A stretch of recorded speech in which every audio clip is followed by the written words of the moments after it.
إنه لقرآن كريم في كتاب مكنون لا يمسه إلا المطهرون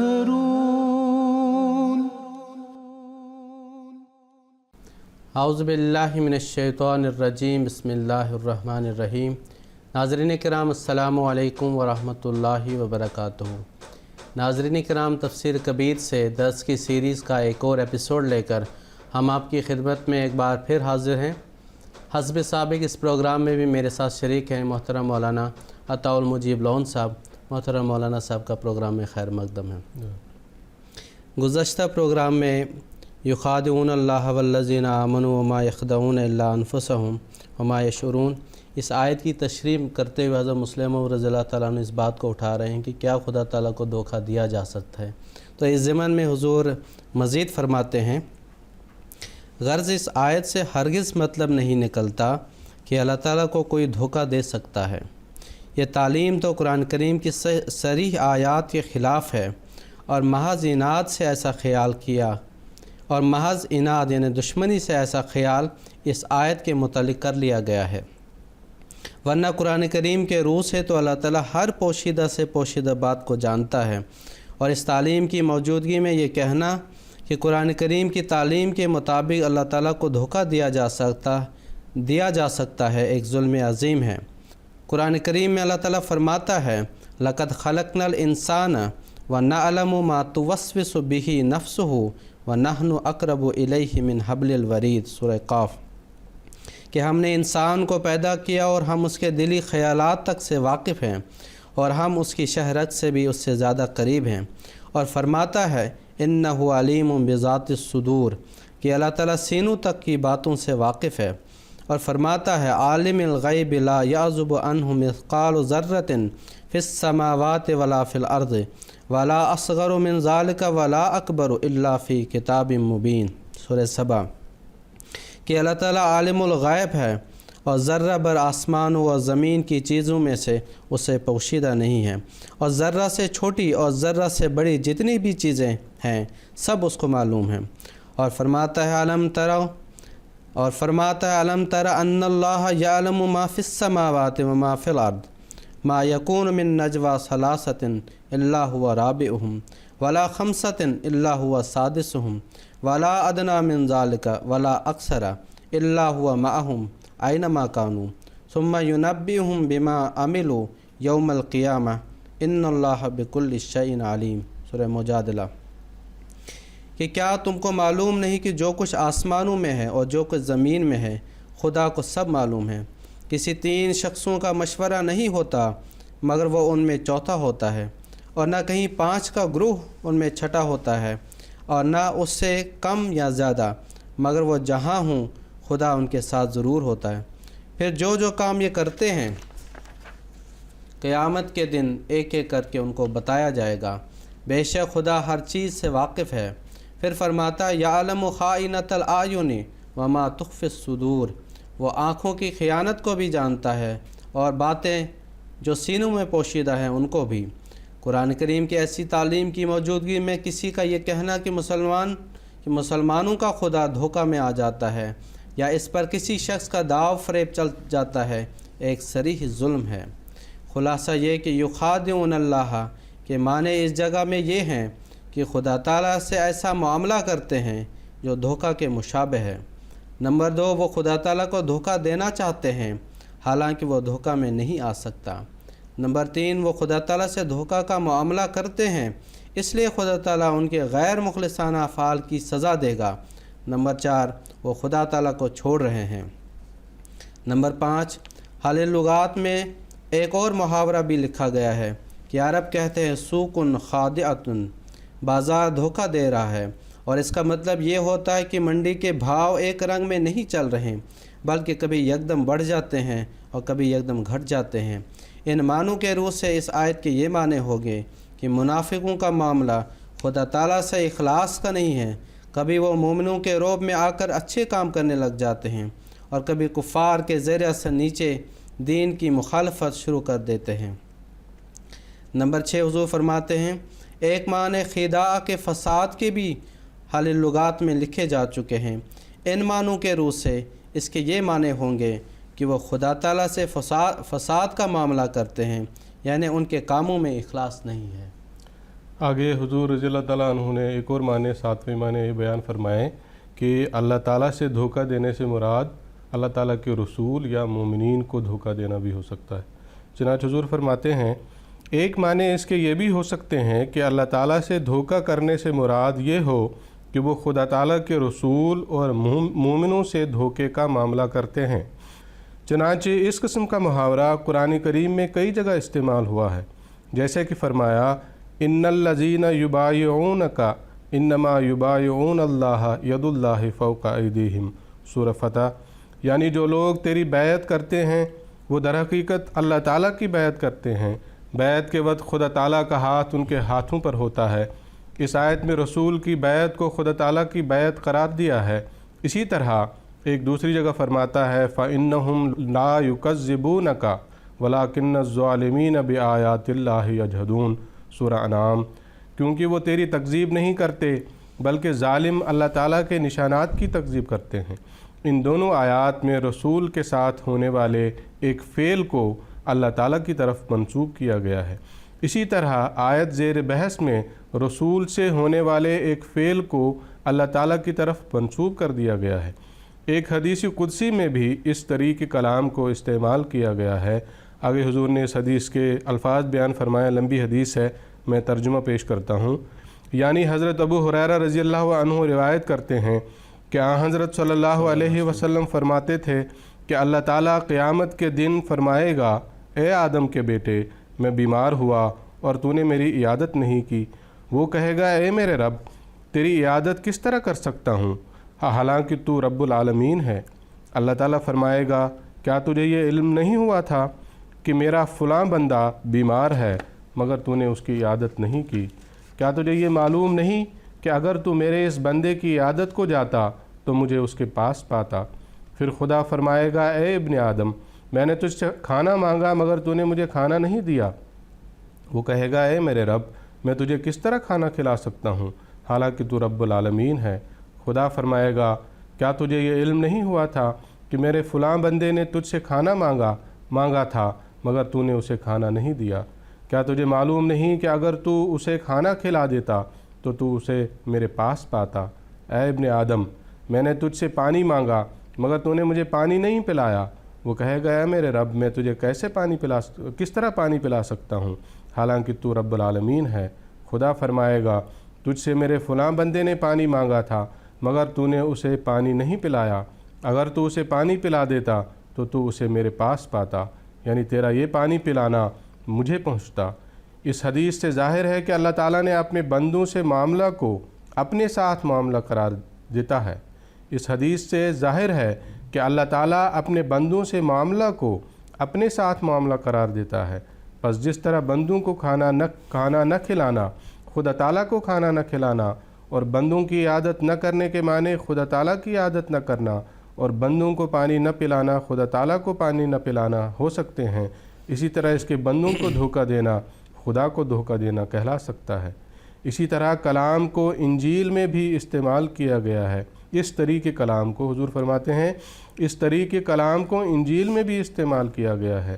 چنانچہ انجیل میں آتا ہے کہ مسیح کی آمد ثانی کے موقع پر سب قومیں اس کے سامنے پیش کی جائیں گی، اور وہ مومنوں سے کہے گا کہ خدا تعالیٰ کی میراث حاصل کرو، کیونکہ میں بھوکا تھا تم نے مجھے کھانا کھلایا، میں پیاسا تھا تم نے مجھے پانی پلایا، میں پردیسی تھا تم نے مجھے اپنے گھر میں اتارا، ننگا تھا تم نے مجھے کپڑا پہنایا، بیمار تھا تم نے میری عیادت کی، قید میں تھا تم میرے پاس آئے۔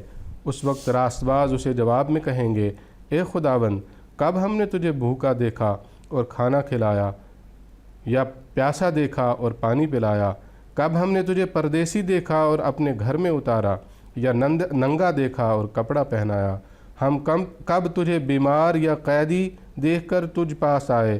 تب بادشاہ ان سے جواب میں کہے گا میں تم سے سچ کہتا ہوں کہ جب تم نے میرے ان سب سے چھوٹے بھائیوں میں سے ایک کے ساتھ یہ کیا تو میرے ساتھ کیا۔ متی باب 25 کی آیت ہے۔ حضور فرماتے ہیں کہ انجیل کے ناقلوں نے خدا تعالیٰ کی جگہ مسیح کو رکھ کر اس لطیف پر اسرار معاملہ کو بھونڈا بنا دیا ہے، مگر اس سے یہ تو ثابت ہو جاتا ہے کہ کسی کے مقرب یا پیارے سے سلوک کرنا خود اسی سے سلوک کہلا سکتا ہے، اور اسی لطیف استعارہ کو یخادعون اللہ میں استعمال کیا گیا ہے۔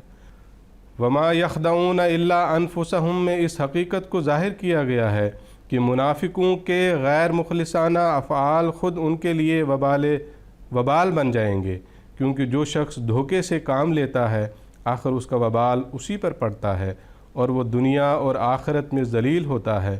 پس جب کہ وہ سمجھ رہا ہوتا ہے کہ میں دوسروں کو دھوکہ دے رہا ہوں، وہ در حقیقت اپنے نفس کو دھوکہ دے رہا ہوتا ہے اور خود اپنی تباہی کے سامان کر رہا ہوتا ہے۔ جی آگے حضور وما یشعرون کی تشریح بیان فرماتے ہیں۔ وما یشعرون، اور وہ سمجھتے نہیں۔ حضور فرماتے ہیں شعور کے معنی جیسا کہ حل لغات میں بتایا جا چکا ہے باریک امور کے جاننے کے ہوتے ہیں۔ قرآن کریم میں اس کے مشابہ الفاظ علم، عرفان، عقل اور فکر کے استعمال ہوئے ہیں۔ بظاہر یہ الفاظ مشابہ ہیں، لیکن ان سب الفاظ کے معانی ایک دوسرے سے مختلف ہیں، بلکہ جیسا کہ عربی زبان کے ماہروں نے لکھا ہے، دراصل عربی زبان میں کوئی لفظ بھی ایسا نہیں جو دوسرے لفظ کا کلی طور پر ہم معنی ہو، بلکہ ہر لفظ مختلف اور زائد معنی دیتا ہے۔ چنانچہ علم اس قسم کے جاننے کے لیے آتا ہے جو باہر سے پیدا ہو، یعنی سن کر یا دیکھ کر یا چھو کر یا چکھ کر پیدا ہو۔ مثلا کسی شخص کو ایک میٹھی چیز کا چکھ کر جس ذائقہ کا پتہ چلتا ہے وہ علم کہلا سکتا ہے، شعور یا عرفان نہیں کہلا سکتا۔ اسی طرح عرفان اس علم کو کہتے ہیں جو دوبارہ حاصل ہو، کیونکہ عرفان پہچاننے کو کہتے ہیں، اور پہچانتا انسان اس شے کو ہے جس کا علم اسے پہلے حاصل ہو چکا ہو۔ ایک شخص کو پہچاننے کے یہ معنی ہے کہ ہم نے اسے پہلے دیکھا ہوا تھا، دوبارہ دیکھ کر ہمارا وہ سابق علم تازہ ہو گیا اور ہم نے اس علم کے متعلق غلطی نہیں کی۔ روحانی علوم کو اسی لیے عرفان کے نام سے موسوم کرتے ہیں کہ اللہ تعالیٰ کے کلام کے ذریعے سے یا فطرت صحیحہ کے ذریعے سے جو روحانی امور ہمیں معلوم تھے، ہم نے ان کا جب مشاہدہ کیا تو پہچان لیا کہ یہ وہی چیز ہے جس کا علم کلام الہی یا فطرت صحیحہ کے ذریعے سے ہم کو حاصل ہو چکا تھا۔ اسی وجہ سے عارف اسے کہتے ہیں کہ اس نے خدا تعالیٰ کی صفات کا جن کا علم اسے کتاب الہیہ کے ذریعے سے حاصل ہو چکا تھا، مشاہدہ کر لیا اور سمجھ لیا۔ یہ وہی صفات ہے جن کو اس نے کلام الہی میں پڑھا تھا۔ عقل اس قوت کو کہتے ہیں کہ جو انسان کو علم، فکر و شعور کے مطابق کام کرنے کی توفیق بخشتی ہے، اور عقل وہ ہے جو علم صحیح، فکر صحیح اور شعور صحیح کے مطابق کام کرے اور اپنے نفس کو ان کے خلاف چلنے سے روکے۔ فکر اس قوت کا نام ہے جو بیرونی علم سے نتائج اخذ کرنے میں مدد دیتی ہے، اور مفکر اسے کہتے ہیں جو اس بسیط علم کو جو اسے حاصل ہو چکا ہے جوڑ کر اور ملا کر ایک نتیجہ پیدا کرے جو محض بسیط علم سے حاصل نہیں ہو سکتا تھا۔ اور شعور اس حص کو کہتے ہیں جو اندر سے پیدا ہوتی ہے اور فطرت صحیحہ کو معلوم کرنے کا نام ہے۔ پر شعور کے معنی یہ ہوتے ہیں کہ جب انسان اپنی اندرونی طاقتوں کو محسوس کرنے لگتا ہے اور ان جبلی طاقتوں کو محسوس کر کے اپنے لیے نیک راہ تجویز کرنے لگتا ہے جو خدا تعالیٰ نے اس کے اندر پیدا کی تھی۔ چنانچہ بالوں کا اشعار اس لیے کہتے ہیں وہ اندر سے باہر کی طرف اگتے ہیں۔ اسی طرح شعار اس لباس کو کہتے ہیں جو دوسرے کپڑوں کے نیچے ہو اور جسم سے لگا ہوا ہو۔ شعار درخت کو بھی کہتے ہیں کیونکہ وہ زمین سے باہر نکلتا ہے، اور شعار اس اشارے کو بھی کہتے ہیں کہ جو فوجیں باہم مقرر کر لیتی ہیں تاکہ اس کے ذریعے سے وہ اپنے سپاہیوں کو اپنا مطلب سمجھا سکے، اور اسے یہ نام اس لیے دیا گیا ہے کیونکہ وہ مخفی ہوتا ہے اور باہم راز کو ظاہر کرتا ہے۔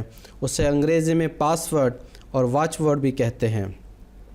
شعر کو بھی شعر اس لیے کہتے ہیں کہ وہ اندرونی جذبات کو بیان کرتا ہے، اور اللہ تعالیٰ کے ارادے کو ظاہر کرنے والے امور کو بھی شعائر کہتے ہیں، کیونکہ ان کے ذریعے سے خدا تعالیٰ کے منشا کا پتہ چلتا ہے اور اس کی صفات کا ظہور ان کے ذریعے سے ہوتا ہے۔ اسی طرح مشاعر باطنی حواس کو کہتے ہیں، پر شعور وہ مخفی حص ہے جو انسان کو اس کے اندرونی قوا کا علم دیتی ہے اور اس کا تعلق بیرونی علم سے نہیں۔ بس وما یشعرون کے یہ مانے ہوئے کہ دھوکہ دینا ایک ایسا فعل ہے جس کے خلاف فطرت صحیحہ گواہی دیتی ہے، مگر یہ لوگ ایسے ہیں کہ انہوں نے مذہب کو تو کیا سمجھنا ہے، خود اپنے نفس کو بھی نہیں سمجھتے اور نہیں جانتے کہ منافقت ان افعال قبیحہ میں سے ہے جن کو فطرت صحیحہ بھی رد کرتی ہے اور کسی دوسرے شخص کے بتانے کی بھی ضرورت نہیں۔ جیسا کہ اوپر بتایا جا چکا ہے، اس آیت میں ان مسلمان کہلانے والے لوگوں کا ذکر ہے جو دل سے مسلمان نہ تھے اور صرف ظاہری طور پر مسلمانوں سے مل گئے تھے۔ یہ لوگ مدینہ کے رہنے والے تھے۔ جب مدینہ کے اکثر لوگوں نے اسلام قبول کیا تو یہ لوگ بھی دیکھا دیکھی اسلام پر پورا غور کیے بغیر مسلمان ہو گئے، مگر جب اسلام میں داخل ہونے کی شرائط پر غور کیا، اس میں داخل ہو کر جو قربانیاں کرنی پڑتی ہیں انہیں دیکھا تو اسلام میں ترقی نہ کر سکے بلکہ آہستہ آہستہ اس سے دور ہو گئے، لیکن اپنی قوم کی وجہ سے ظاہراً اسلام کو ترک بھی نہ کر سکے۔ اس گروہ کا ذکر قرآن کریم میں ان الفاظ میں آیا ہے: لا تعتذروا قد کفرتم بعد ایمانکم ان نعفو عن طائفۃ منکم نعذب طائفۃ بانہم کانوا مجرمین المنافقون والمنافقات بعضهم من بعض یأمرون بالمنکر وینہون عن المعروف ویقبضون ایدیہم نسوا اللہ فنسیہم ان المنافقین هم الفاسقون۔ سورہ توبہ۔ یعنی جب منافق لوگ شرارتیں کرتے ہیں اور انہیں اس پر گرفت ہوتی ہے تو وہ عذر کرنے اور بہانے بنانے لگ جاتے ہیں۔ اللہ تعالیٰ فرماتا ہے عذر نہ کرو کیونکہ عذر بے فائدہ ہیں۔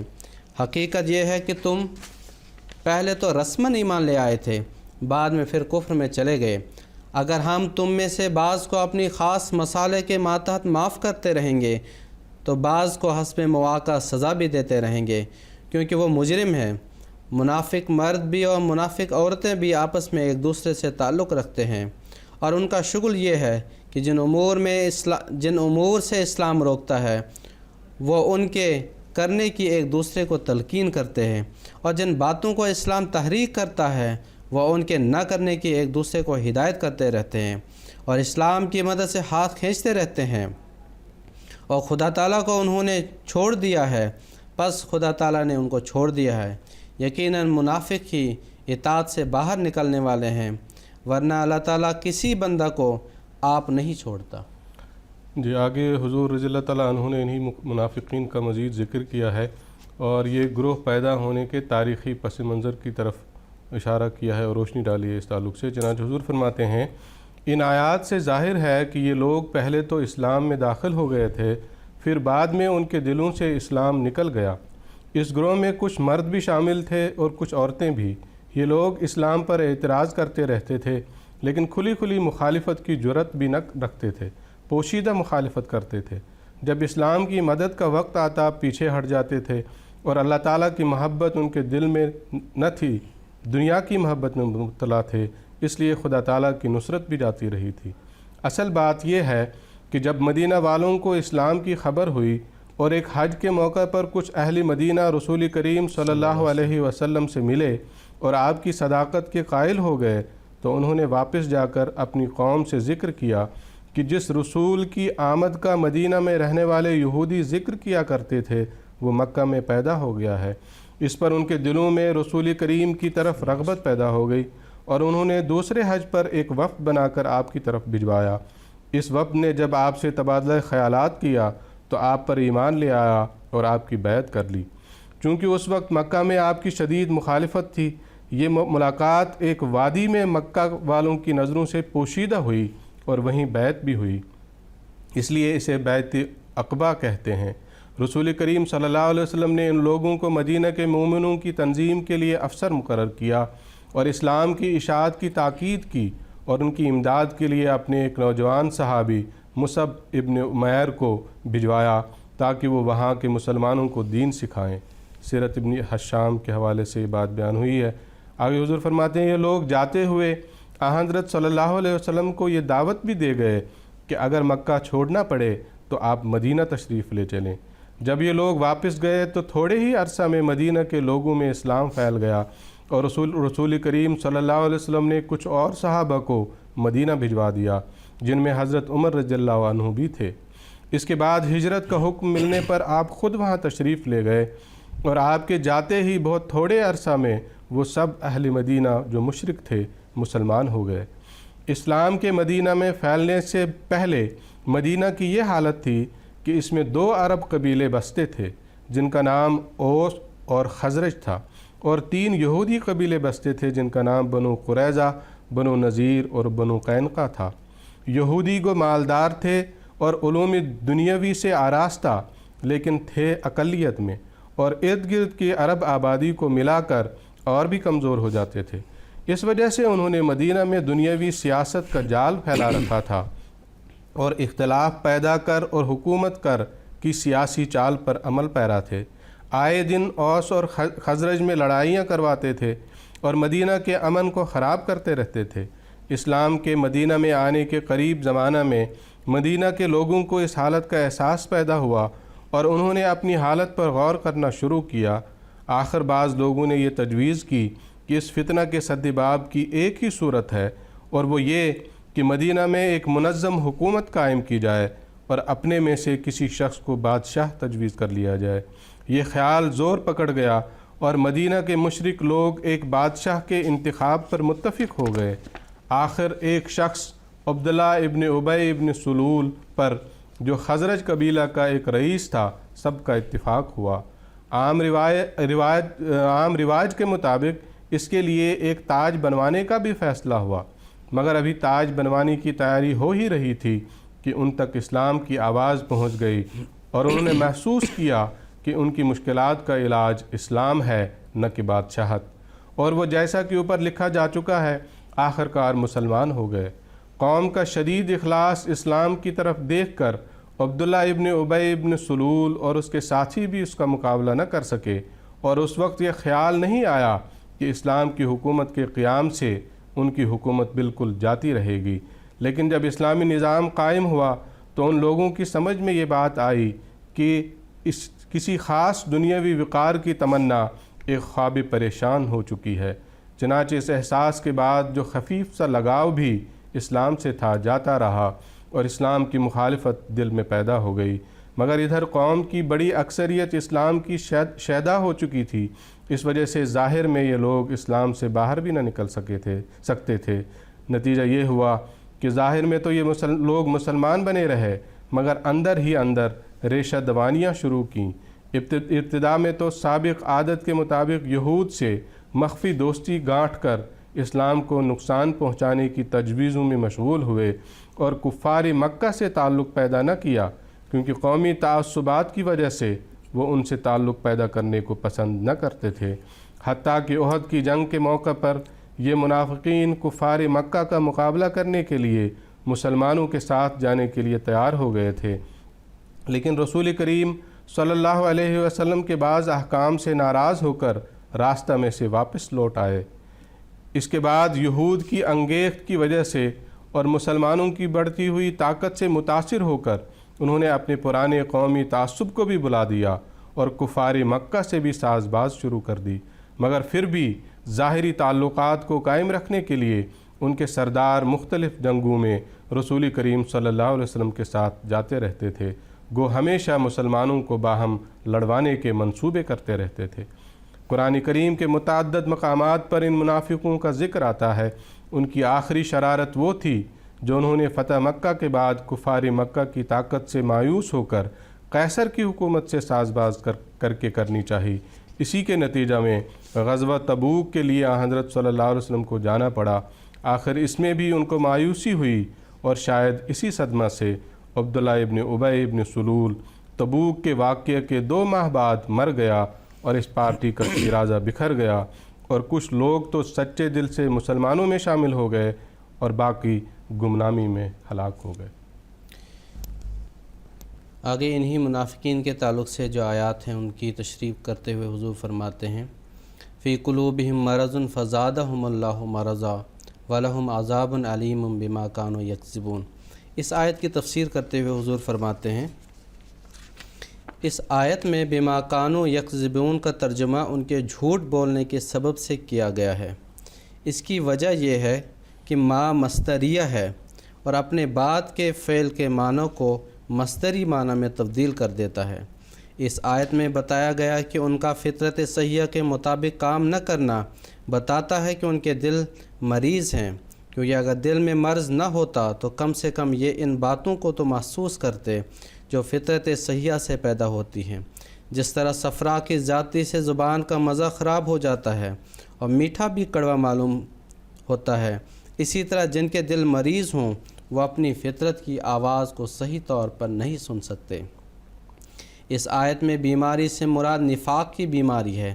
پہلے رکوع کے شروع میں روحانی طور پر تندرست لوگوں کا ذکر تھا، پھر کفر کے بیماریوں کا ذکر ہوا، اب اس آیت میں نفاق کی بیماری کا ذکر کیا گیا ہے۔ نبی کریم صلی اللہ علیہ وسلم نے نفاق کی بیماری کو مندرجہ ذیل علامات بتائی ہیں: اذا حدث کذب، واذا وعد اخلف، واذا اؤتمن خان، واذا عاہد غدر، اذا خاصم فجر۔ بخاری کتاب المظالم۔ یعنی جب منافق بات کرتا ہے تو جھوٹ بولتا ہے، جب وعدہ کرتا ہے تو پورا نہیں کرتا ہے، اور جب اس کے پاس کوئی امانت رکھی جائے تو اس میں خیانت کرتا ہے، اور جب معاہدہ کرے تو اسے توڑ دیتا ہے، اور جب جھگڑا کرے تو گالیوں پر اتر آتا ہے۔ یہ علامت منافقت کا لازمہ ہے، کیونکہ منافق چونکہ اپنے نفاق کو چھپانا چاہتا ہے، اس کا ذریعہ وہ یہی سمجھتا ہے کہ اگر اس پر کوئی الزام لگائے اور اس کے عیب کو ظاہر کرے تو وہ جھوٹ بولے اور اس سے لڑ پڑے اور گالیوں پر اتر آئے تاکہ لوگوں کی توجہ دوسری طرف پھر جائے۔ اسی طرح اسے جھوٹ بولنے کی بھی ضرورت رہتی ہے، کیونکہ اس کے بغیر وہ اپنے اندرونہ کو چھپا نہیں سکتا۔ وعدہ خلافی اور عہد کو توڑنا بھی اس کے خواص میں سے ہونا لازمی ہے، کیونکہ منافق وہی ہوتا ہے جو ایک قوم سے بظاہر تعلق رکھ کر دراصل اس سے بگاڑ رکھے۔ امانت میں خیانت بھی اس کا ضروری خاصہ ہوتا ہے، کیونکہ اپنے قومی راز غیروں کو بتائے بغیر وہ ان میں مقبول نہیں ہو سکتا۔ اس آیت میں بیماری کا بڑھنا اللہ تعالیٰ کی طرف سے اس لیے منسوب کیا گیا ہے کہ یہ اسی کے احکام و قوانین کی خلاف ورزی کا نتیجہ ہے، اور لوگوں کے اعمال پر نیک و بد نتائج بھی وہی مرتب فرماتا ہے، ورنہ اللہ تعالیٰ نے قرآن کریم کو کسی بیماری کے بڑھانے کے لیے نازل نہیں فرمایا، بلکہ لوگوں کی بیماری کے دور کرنے کے لیے بھیجا ہے۔ چنانچہ فرماتا ہے: یا ایھا الناس قد جاءتکم موعظۃ من ربکم وشفاء لما فی الصدور۔ سورہ یونس۔ یعنی اے لوگو، تمہارے پاس ایک ایسی کتاب آئی ہے جو دل پر اثر کرنے والی نصائح پر مشتمل ہے اور سینہ کی سب بیماریوں کے لیے شفا ہے۔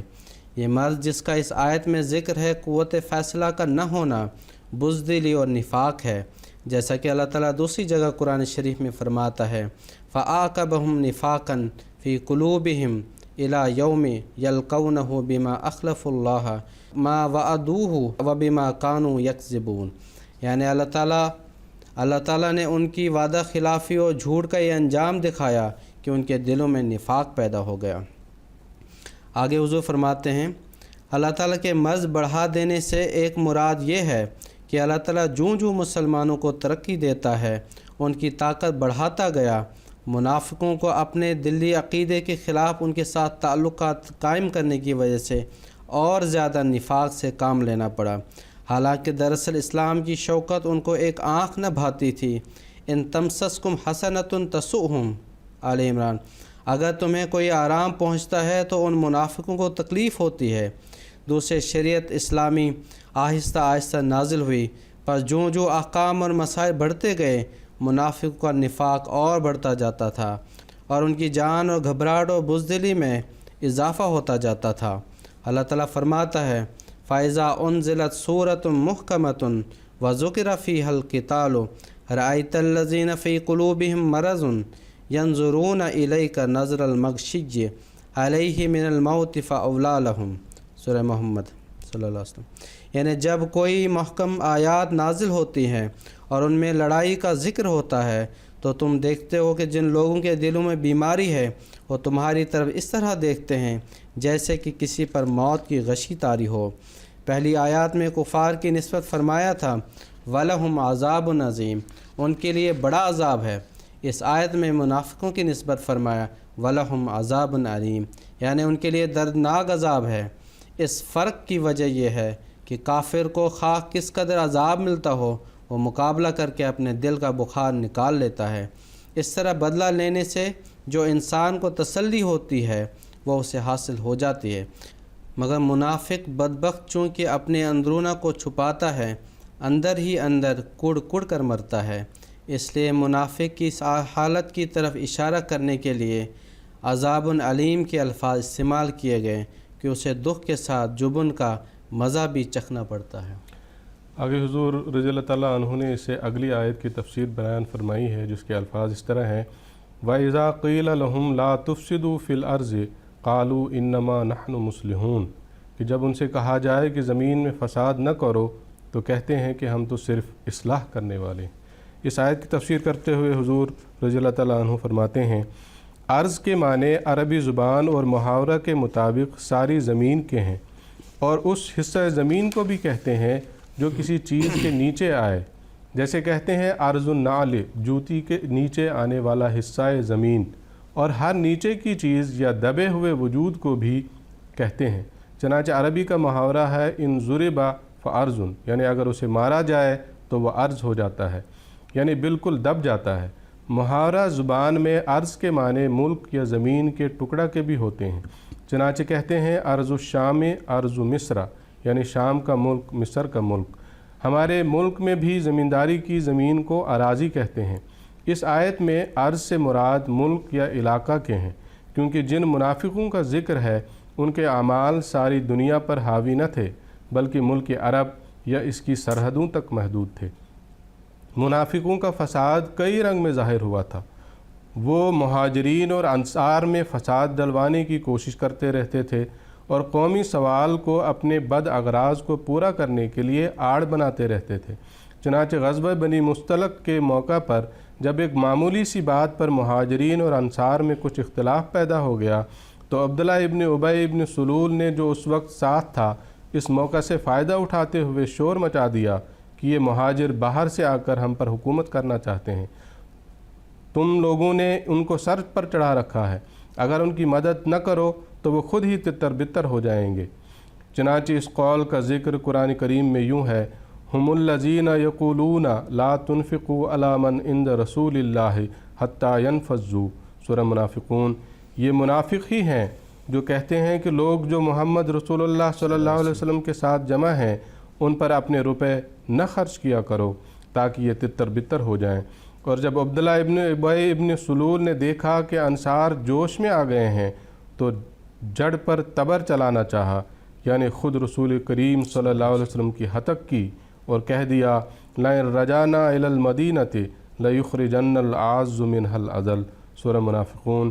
یعنی ہمیں مدینہ پہنچ لینے دو، وہاں مدینہ کا سب سے بڑا آدمی یعنی خود عبداللہ ابن ابی اس کے سب سے ذلیل آدمی کو یعنی نعوذ باللہ من ذالک رسول کریم صلی اللہ علیہ وسلم فداہ نفسی و روحی کو وہاں سے نکال دے گا۔ آگے حضور انہی منافقین کے طور طریقوں کا ذکر کرتے ہوئے فرماتے ہیں یعنی کبھی یہ لوگ یعنی یہ منافقین کبھی یہ لوگ قومی گنہگاروں کی پیٹھ ٹھونکتے تھے تا وہ جوش میں آ کر اسلام سے برگشتہ ہو جائیں، کبھی رسول کریم صلی اللہ علیہ وسلم کے اعمال پر معترض ہوتے تاکہ لوگوں میں بددلی پھیلائیں، جیسا کہ قرآن کریم میں آتا ہے وَمِنْهُمْ مَن يَلْمِزُكَ فِي الصَّدَقَاتِ، سورہ توبہ۔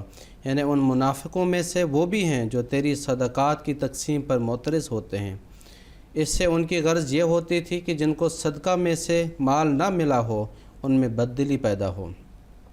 اسی طرح آپ کے متعلق اعتراض کرتے تھے ہوا اذن، وہ تو کان ہی کان ہے، یعنی اس نے تو چاروں طرف سے اپنے جاسوس چھوڑ رکھے ہیں، کوئی آدمی آزادی سے اپنے خیالات ظاہر نہیں کر سکتا۔ کبھی مشکلات کے وقت مسلمانوں میں بددلی پیدا کرنے کی کوشش کرتے ہیں، جیسا کہ فرماتا ہے وَإِن تُصِبْكَ مُصِيبَةٌ يَقُولُوا قَدْ أَخَذْنَا أَمْرَنَا مِن قَبْلُ، یعنی اگر رسول کریم صلی اللہ علیہ وسلم کو اور مخلصین صحابہ کو کوئی نقصان جنگ میں پہنچتا تو کہتے دیکھا یہ ہمارے مشورہ پر عمل نہ کرنے کا نتیجہ ہے، ہم نے پہلے ہی صورتحال کو بھانپ لیا تھا اور اس جنگ میں شامل نہ ہوئے تھے۔ کبھی کفار کو مسلمانوں کے خلاف جوش دلاتے، جیسا کہ فرماتا ہے الم تر الی الذین نافقوا